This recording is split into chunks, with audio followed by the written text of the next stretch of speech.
Did you ever feel like you just want to hide, not be seen?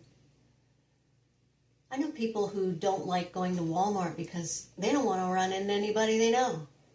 Just want to get in, get out, not have to talk to anybody. You ever feel like that? Now that can be social anxiety, but there are other reasons why people want to hide, not be seen, shame, regret. Have you made some big mistakes? I'm talking the kind of mistakes that eat at your conscience. Today we're discussing the topic of living in guilt, shame, regret over past mistakes. And there is a way to tell if that person is you by answering two simple questions.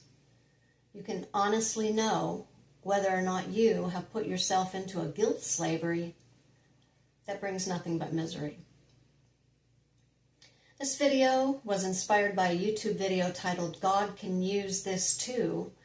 Your Past Doesn't Cancel Your Calling," and that is by Casey Nicole. It's a YouTube channel. K-A-C-I, Nicole spelled N-I-C-O-L-E if you want to look her up. And the first question is, what is your heart posture toward your sin?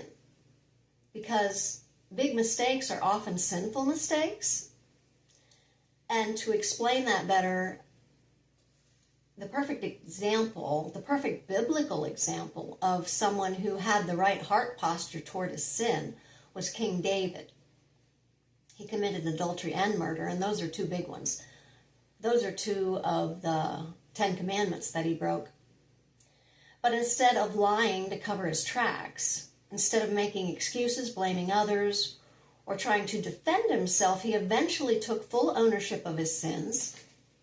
He went before the Lord with a humble heart and confessed what he did. And he also accepted the consequences of his actions. The child that was born as a result of his adulterous affair with Bathsheba, that child died. 1 John 1:9 says, "If we confess our sins, he is faithful and righteous to forgive our sins and cleanse us of all unrighteousness." If we say we don't have any sin, we make him a liar and his word is not in us. So if you have not honestly dealt with that big mistake you made, you will remain a slave to your guilt and regret. And the steps for doing that, the steps for honestly dealing with it. This comes from David Diga Hernandez. That's a YouTube channel. He's a pastor.